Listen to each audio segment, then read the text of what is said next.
Alors, on va passer à notre petit ami le verset suivant, qui était du coup, qu'est-ce que j'avais dit moi? J'ai dit 65. Oui, 65. Ah oui, c'est la pub du Père Noël, c'est pour ça que j'ai envie de chanter 65. 08 36 65 65 65. Maintenant que je l'ai chanté, vous allez tous l'avoir en tête pour jusqu'à la fin des temps. Ah, je suis tellement pas désolé. Parce que je suis une sale race. 65. Moi, ça aussi, c'est l'avantage d'être suisse, c'est que je n'ai absolument pas la ref. Ah bah figure-toi que normalement, moi je suis pas censé avoir la ref non plus. Le problème c'est que je suis connecté à l'outil mondial qui s'appelle YouTube et que je me suis fait gangréner par la France. Alors, nous, on avait les chaînes françaises à disposition chez nous, là, mais par contre, on n'avait pas... Enfin, c'était avec, en plus, en fait, on pouvait passer que par le satellite, enfin, c'était compliqué jusqu'à ce qu'il y ait l'arrivée de la TNT. Ok. Donc, en soi, oui, tout ce qui est club Dorothée, les dessins animés, les trucs un petit peu bien spécifiques, genre, on y avait droit. Mais voilà. Et puis, à l'heure actuelle, par exemple, alors, je sais pas si c'est pareil en Belgique, mais si tu prends par exemple la chaîne M6, et qu'il y a les moments pubs, ben en fait, c'est des pubs suisses. Voici, c'est une... Ils arrivent à faire... ouais. Donc, c'est pour ça, moi, le numéro de téléphone du Père Noël, je connais pas. Ouais, non, pareil, mais comme je te dis, c'est vraiment YouTube qui m'a gangréné avec ça, parce qu'effectivement, j'avais des pubs belges aussi, même si j'avais les programmes français. En même temps, ça paraît logique, hein, ils essayent de vendre quand même un maximum, de cibler quand même. Mais bref, on va pas parler du ciblage publicitaire maintenant, parce que sinon on va pas y arriver. Alors, verset 65, sourate 2, on est toujours dans la sourate Al-Baqarah, la vache, qui nous dit donc « Vous avez certainement connu ceux des vôtres qui transgressent le sabbat. Eh bien, nous leur dîmes, soyez des singes abjects. »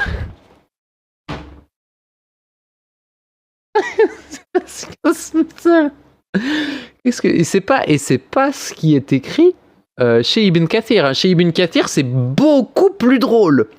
Beaucoup plus drôle. Vous n'avez pas oublié ceux d'entre vous qui ont enfreint le sabbat et à qui nous dîmes soyez changés en singes, l'animal le plus vil. Oh waouh. Mais quel dingue quoi. C'est ce qui me trucide. De rire, hein. Ah oui, c'est vrai, aujourd'hui c'est pas Bataclan, faut pas que j'écrive.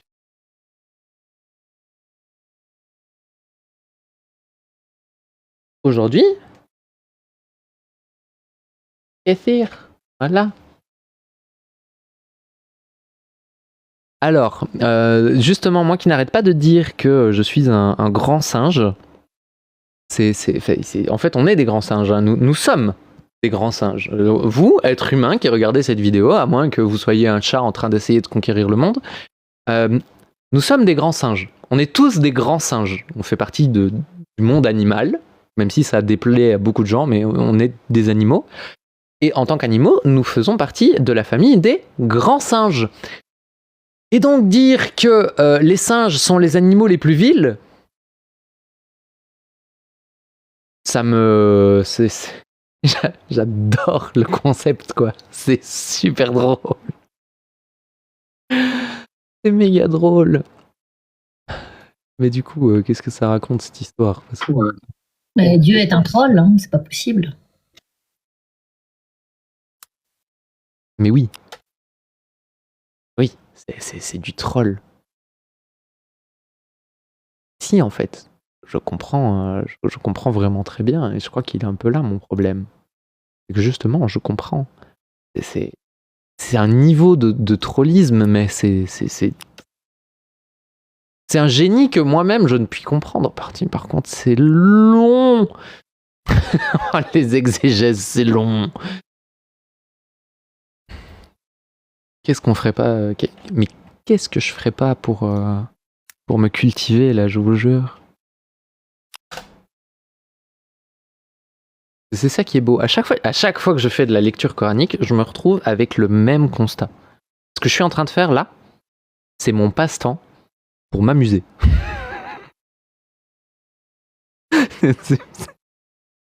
Je suis complètement bizarre. Mais j'assume. C'est bien d'être bizarre. Être qualifié d'anormal dans un monde où tout part de travers, je trouve que c'est plutôt un beau compliment. Mais je suis entièrement d'accord avec toi. Surtout que moi, j'ai toujours assumé être en dehors des normes. Hein. J'estime pas du tout que ce soit un tort en soi. Je pense que les gens qui essayent d'utiliser ça comme une insulte se trompent. Complètement, quoi. Moi, je pense que ce sont les gens en dehors des normes qui font avancer le monde. Ça, en tout cas, ça se réfléchit. Ça, je suis bien d'accord. Ça se réfléchit. Parce que si tout le monde restait dans les normes, il n'y aurait plus besoin d'évoluer ou de faire évoluer ou de faire changer certaines choses. Et c'est parce qu'on est dans des normes différentes que les choses changent, en fait. Parce qu'on cherche à normaliser les gens qui ne le sont pas, et de ce fait, on change les choses. Oui, je suis bien d'accord avec toi. Et dans un sens, quand on voit à quel point les normes, et le respect de la norme particulièrement, peut être délétère pour beaucoup de choses, pour beaucoup de gens, pardon, beaucoup de choses aussi d'ailleurs, hein, on se retrouve effectivement dans cette pensée où sortir de la norme à partir du moment où on le fait pour de bonnes raisons et pas juste pour être un zèbre. Et bon, moi j'aime bien dire ça, il y a des moutons qui suivent la norme et il y a les zèbres dont le plaisir est de tout faire à l'opposé de la norme. C'est ce qui est une forme de moutonnerie aussi. Puis il y a les okapis qui comprennent pas ce qu'ils sont. Les okapis. Pourquoi les okapis ? C'est moitié cheval, moitié zèbre. C'est zébrique du cul. J'adore, c'est vrai. Eh bien, nous leur dîmes. Ouvrez les guillemets, parce que évidemment, notre troll préféré, il dit des choses géniales. Voyez des singes abjects. Génial. Et du coup, pour vous dire, oui, je copie-colle les exégèses, mais je prends aussi le temps de les lire, et comme ça, j'ai pas besoin à chaque fois de chercher. J'ai un document qui est un Google Doc que j'ai, qui fait partie d'un recueil de documents que j'appelle la Bible de la mécréance, qui me permet de remettre les choses dans leur contexte, de démystifier des prétendus miracles, et d'avoir en fait tout sous la main et de pouvoir retourner dans mes notes facilement et de pouvoir y avoir accès pendant mes débats. Et ben on va lire l'exégèse. Après, c'est l'exégèse de 2 versets. Donc on a soyez changé en singe l'animal le plus vil, et nous avons la suite qui est ce fut là une répression impitoyable pour les contemporains et leurs descendants, un avertissement pour ceux qui réfléchissent.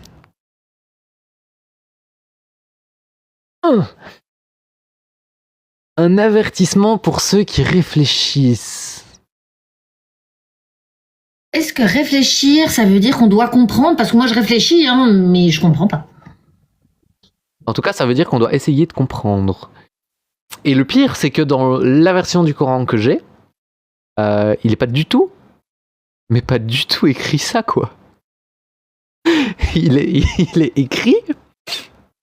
Nous fîmes donc cela un exemple pour les villes qui l'entouraient. Quoi ? Alors, et une exhortation pour les pieux. Ça n'a aucun rapport. Ça n'a aucun rapport. C'est une dingue. Et toi, t'as la fameuse nouvelle traduction revue pour que ce soit plus acceptable pour les Occidentaux, c'est ça ? Mais oui. À mon grand dam, dans un sens. Mais d'un autre côté, c'est bien, parce que comme ça, on peut se rendre compte au fur et à mesure de ces petites vidéos de lecture du Coran qu'effectivement, on essaye bel et bien de nous enculer. Bah ouais. Non mais attends, c'est comme dans la 424 où c'est pas mis frappez-les, mais corrigez-les. Mais je crois que dans ma 424, à moi, il est marqué frappez-les. Alors, Donc, t'as pas encore la plus édulcorée des versions, alors. oui, c'est ça. Est-ce que j'ai pas la version du Coran finalement qui est pas pire, mais un peu quand même? Je sais pas. Mais par contre, ce qui est à mourir de rire, au premier sens du terme d'ailleurs, c'est que ils nous disent quand même ad nauseam que le Coran est infalsifiable, quoi. Alors que dans ma version du Coran, il n'est pas marqué la même chose que dans ta version du Coran, mais ça fait tiquer personne, quoi. Non, et en fait, si tu veux, c'est que le Coran original, enfin les plus vieilles copies qu'ils ont retrouvées, tu sais, il n'y avait pas ce qu'on appelle les points diacritiques sur les lettres arabes. Donc en fait, ça a été par la suite rajouté pour qu'on puisse avoir des compréhensions. Donc c'est un petit peu comme en français si tu avais des mots sans accent et sans ponctuation. Et on se retrouve en fait avec des mots qui peuvent, selon où tu mets le point diacritique, avoir le sens contraire de ce qu'il veut dire. Donc c'est pour ça qu'on se retrouve avec des versions du Coran différentes selon comment les points diacritiques ont été mis. Et même en arabe, donc en fait, c'est pas une question que de traduction, c'est que même en arabe, tu as plusieurs versions du Coran selon le placement des points diacritiques. Waouh, mais c'est magnifique. J'adore le concept, c'est trop bien, quoi. Non, mais c'est la parole de Dieu. Non, non, on sait même pas ce qui est écrit. Alors, Dieu fait rappeler aux Juifs, évidemment, l'histoire de ceux qui ont transgressé les ordres divins le jour du sabbat où ils devaient se consacrer au culte sans faire aucun travail pour acquérir quoi que ce soit. Mais c'est long, putain, et mettez des virgules. Parce que c'est pas un point, c'est un point-virgule. Cette histoire qu'ils connaissent déjà lorsque Dieu transforma les insoumis en singes abjects. Pardon. Je suis en train de lire un truc premier degré. Oh mon... My... Ouf. Donc, singe abject. Parmi entre autres versions, on se contente de raconter le récit rapporté par Al-Soudi,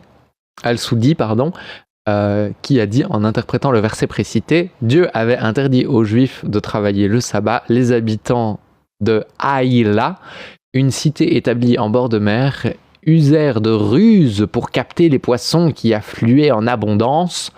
Dieu a dit... Ouvrez la parenthèse, pourquoi pas des guillemets, je sais pas.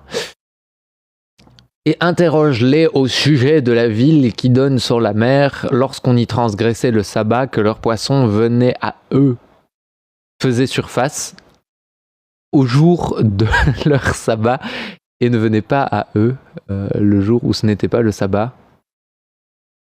Parce que Dieu est un immense troll et que évidemment tu dois pêcher pour manger, parce que sinon tu meurs, et donc il fait venir les poissons que le jour où tu peux pas les pêcher. Parce que c'est drôle de regarder les êtres humains mourir de faim, parce que tu décides que les poissons ne viennent que le jour où eux, ils peuvent pas travailler, parce que tu leur as dit de pas travailler. C'est trop drôle. Non mais franchement, la blague est géniale. La blague, elle est parfaite. Si c'était une blague, ça serait incroyable. Mais c'est premier degré.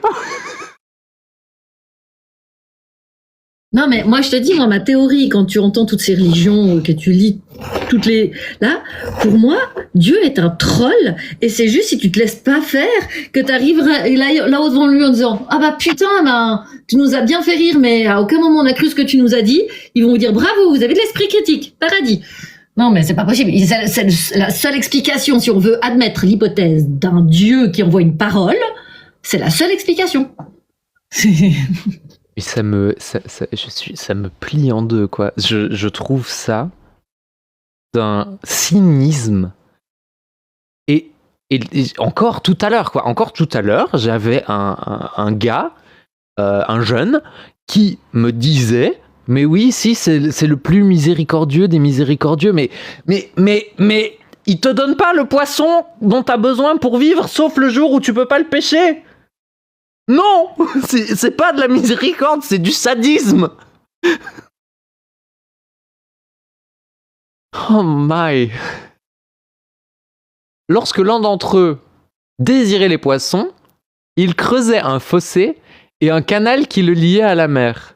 Il plaçait les filets de pêche le jour du sabbat et ouvrait le canal. Les poissons suivaient le canal et arrivant au fossé où l'eau ne leur était pas suffisante pour vivre, parce que l'eau ne leur était pas suffisante pour vivre, il manque un E. Et voulant retourner à la mer, ils étaient pris par les filets.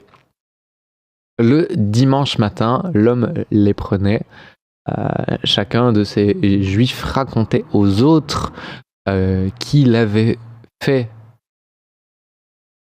ce qu'il avait fait. Oui, j'avais oublié le ce, pardon. Il racontait aux autres ce qu'il avait fait pour l'imiter quand il désirait pécher. Les docteurs les réprimandaient, mais il leur répondait: nous n'avons pas péché le dimanche.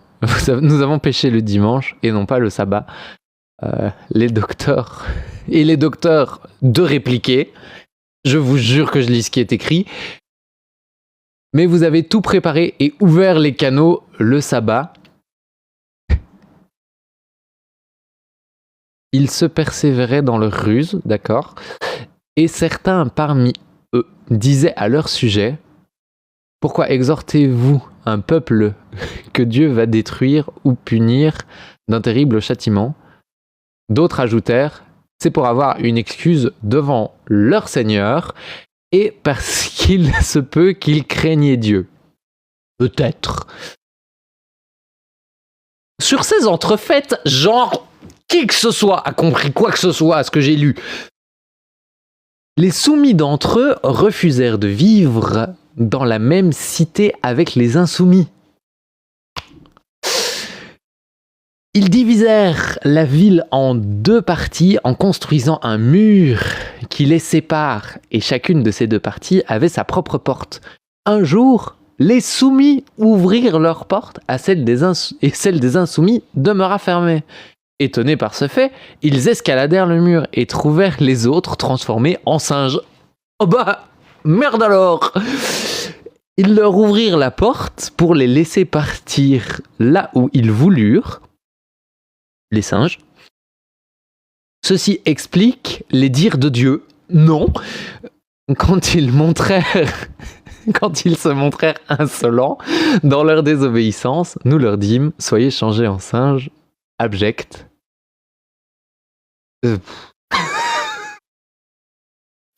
Mais est-ce que tu crois que c'est le même groupe de singes que le compagnon du prophète a vu lapider? Tu sais, il y a une histoire qui justifie la lapidation parce qu'il y avait un des compagnons qui en fait a vu un groupe de singes lapider une guenon adultère et il s'est joint à eux. Ah mais peut-être. Écoute, parce qu'ils ont été transformés en singes, certes, mais en tant que singes, on n'a jamais dit qu'ils perdaient leur capacité de réflexion. Donc ils se sont dit: ah, on a été punis ici-bas, donc peut-être que si on se repentit en appliquant la loi de Dieu à la lettre, on sera plus des singes au paradis. Mais oui, et donc ils sont mis à lapider des guenons. Évidemment. C'est logique. C'est franchement, je crée des univers à mes moments perdus quand j'ai un peu de créativité. Ça ne me serait jamais venu à l'esprit de faire ce lien-là. Et j'ai un côté où je suis un peu jalouse parce que franchement, j'aurais bien voulu avoir cette idée. Comme quoi, on peut quand même reconnaître un truc à Momo, il était quand même vachement inventif. Ah bah disons que vas-y. À notre époque, ça aurait été un romancier d'histoire fantastique de génie. Ça aurait été incroyable. Franchement, ça aurait été génial. Je rêve d'un monde où on aurait cet homme en tant que directeur d'une franchise à succès. C'est incroyable. Dieu a fait de ses habitants qui ont subi le châtiment ignominieux et avilissant un exemple pour leurs contemporains et leur prospérité. Ça faisait très longtemps que j'avais pas entendu ce mot-là utilisé dans ce contexte, et bizarrement, ça me fait du bien.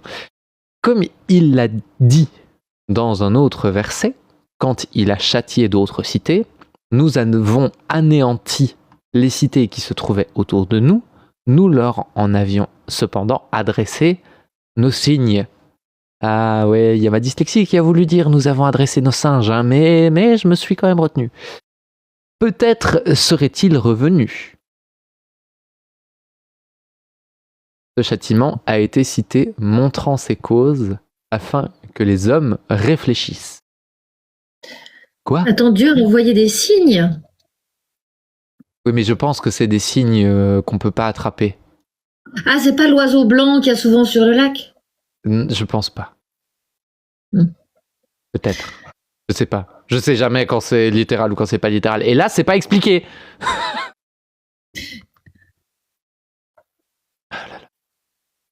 Mais là, par contre, la phrase suivante me trucide, quoi. On est quand même bien d'accord qu'il est marqué un avertissement pour ceux qui réfléchissent. Oui, il est marqué un avertissement pour ceux qui réfléchissent. Et là, du coup, il est marqué ce châtiment qui a été cité en montrant ses causes afin que les hommes y réfléchissent. Donc, c'est pas un châtiment pour ceux qui réfléchissent. J'ai une très bonne idée dans la tête, je sais juste pas comment la mettre en français tellement ce bouquin me retourne la tête, quoi. Donc en fait, c'est l'avertissement qui est pour ceux qui réfléchissent, pas le châtiment. Parce que les gens doivent réfléchir au châtiment pour pas devenir des singes, quoi. Sauf qu'on est déjà des singes, donc comment on fait ? Bah, c'est la menace, hein. Oui, Il y a apparemment, à part ça, je sais pas, ton concept là, il y en a un qui râle beaucoup dans les commentaires qu'il peut pas intervenir pour nous contredire. C'est qui ? Qui est-ce ? C'est Cavalier Blanc. Ah ouais, bah il va attendre 37 secondes, histoire que je termine, et puis il pourra monter discuter. Ça va être intéressant. Alors, que ceux qui réfléchissent craignent Dieu et prennent en leçon une exhortation. Une leçon et une exhortation. Qu'ils redoutent donc ce qu'il pourrait leur arriver s'ils obéissent à Dieu. À ce propos, Abu Huraira, j'imagine, a rapporté que le messager de Dieu, qu'Adna le bénisse et lui dise bonjour, ne commettez pas les péchés qu'ont commis les fils d'Israël, usant de différentes ruses pour rendre licite ce que Dieu a interdit, rapporté par l'imam dont je ne nierai pas le nom parce que c'est trop long. Ah là là. Mais soyez des singes, quoi. Ça me trucide. Alors. Donc en fait, juste pour résumer, Dieu a dit, faites pas ça tel jour. Ne pêchez pas le samedi. Mais c'est le samedi qu'il envoie le poisson. Les gens qui meurent de faim trouvent une astuce pour ne pas pêcher le samedi, mais quand même avoir du poisson dimanche. Et ils sont transformés en singes parce qu'ils auraient en fait usé d'astuces et de ruses pour ne pas obéir à Dieu qui les affame. T'as tout compris. J'ai bien résumé ? Franchement, oui, c'est exactement ça. C'est-à-dire qu'on est vraiment face à, comme tu le dis, hein, on est face au troll ultime en fait. On est face au gars qui fait ce qu'il peut, tu vois, pour s'amuser. Je sais pas, peut-être que quand on est omniscient et omnipotent, on se fait chier, à part quand on regarde des gens souffrir. Et du coup, let's go quoi. Allez bien, on fait chier tout le monde, tu vas voir, ça va être marrant. On va les obliger à manger, on va les interdire de travailler un jour, et le jour où on les interdit de travailler, eh ben, c'est le seul jour où on leur donne à bouffer.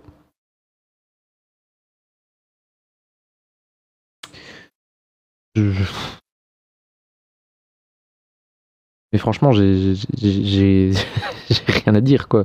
Il y a rien à dire. Je ne comprends pas quand on lit ça. Sincèrement, quand on lit ça, premier degré, et qu'on se rend compte de ce que c'est, je ne comprends pas qu'on puisse dire, oui, si, c'est des gens qui ont vraiment beaucoup étudié, c'est des gens qui sont plus intelligents que moi, et moi j'ai tort, et eux ils ont raison, t'inquiète. Alors,